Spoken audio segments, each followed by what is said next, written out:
Hello and welcome to MRCPsych on the Go Revision Essentials. My name is Dr. Alapis Ehrlicher and I'm a psychiatry trainee in the west of Scotland. Like many of you, I spent a lot of time commuting.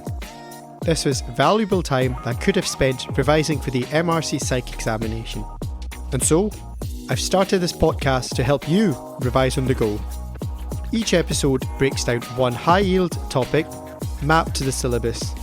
This is then followed by 5 questions to help reinforce your learning.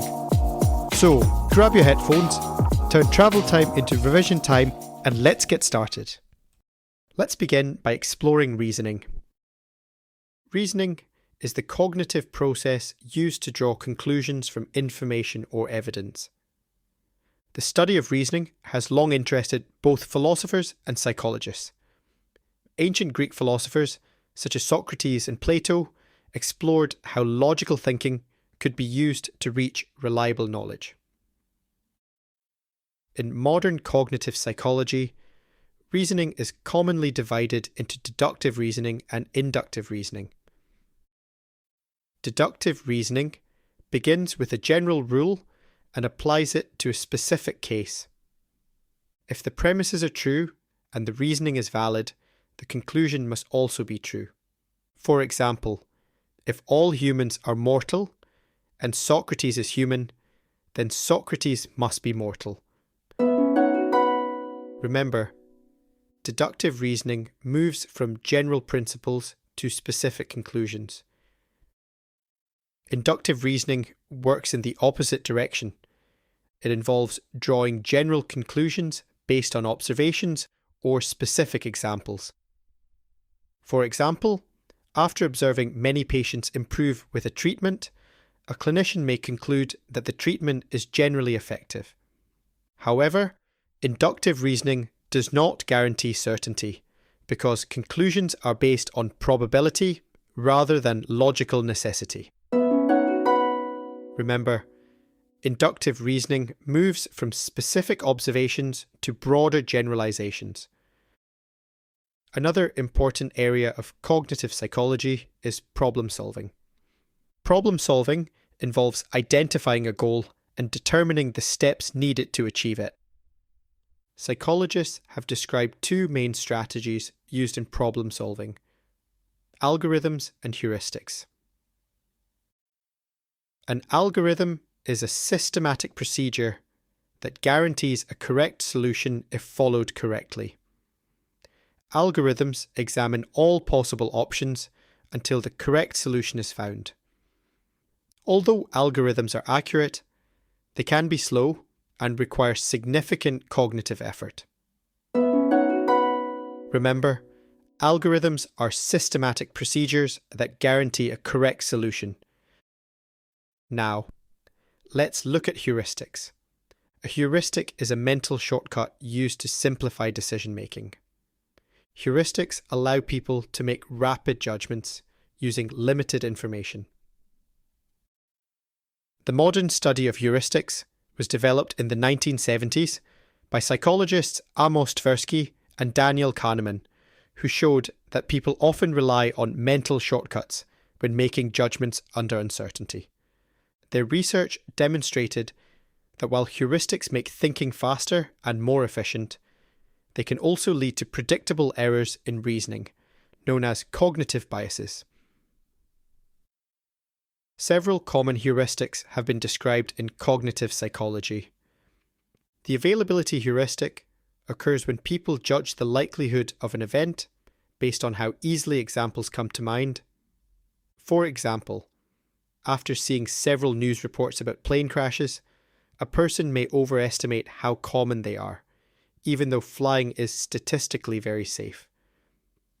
The representativeness heuristic occurs when people judge probability based on how closely something resembles a typical example. For example, if a quiet person enjoys reading, someone may assume they're more likely to be a librarian than a salesperson. The anchoring heuristic occurs when an initial piece of information strongly influences later judgments. For example, if the first price suggested for a house is very high, later negotiations often remain close to that original figure.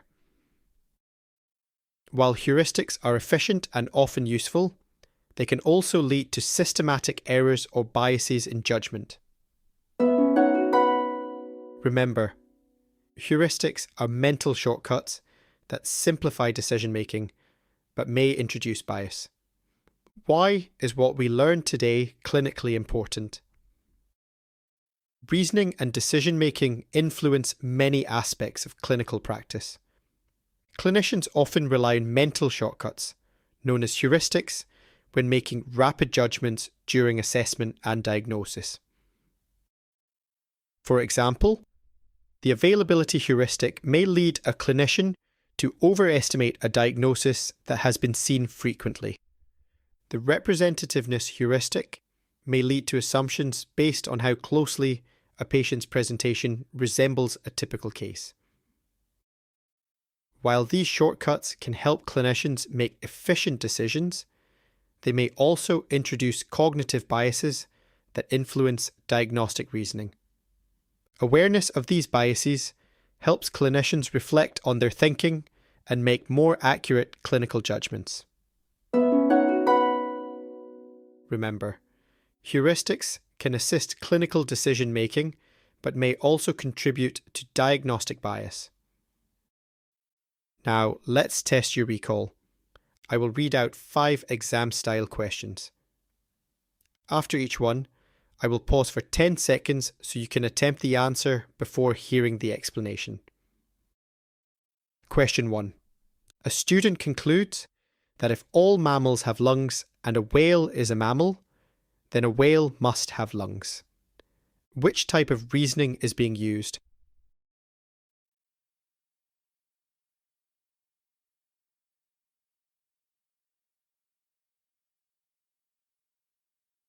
The answer is deductive reasoning. Question 2. A researcher reviews outcomes from multiple clinical cases and notices that patients who receive a particular psychotherapy frequently show improvement. Based on these repeated observations, the researcher proposes that the therapy is generally effective for similar patients. Which type of reasoning best explains how this conclusion was reached?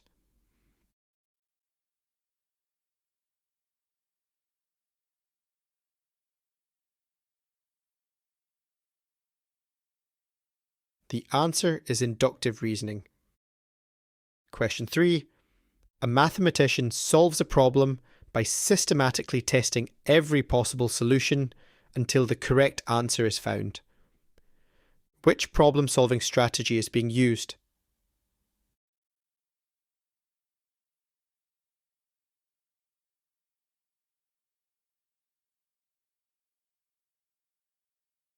The answer is an algorithm. Question 4. A doctor quickly estimates the likelihood of a disease based on how easily recent cases come to mind. Which cognitive strategy explains this judgment?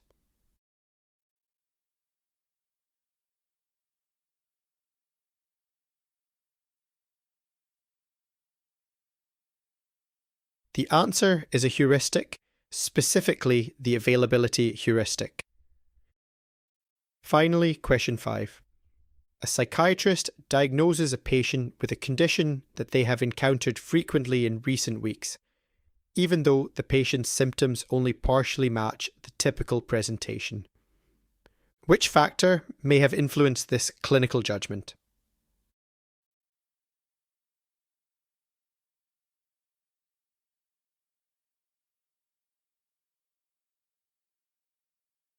The answer is cognitive bias.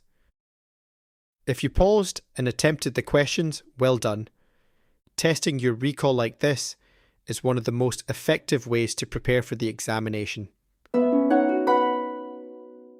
Let's summarise what we have learned today.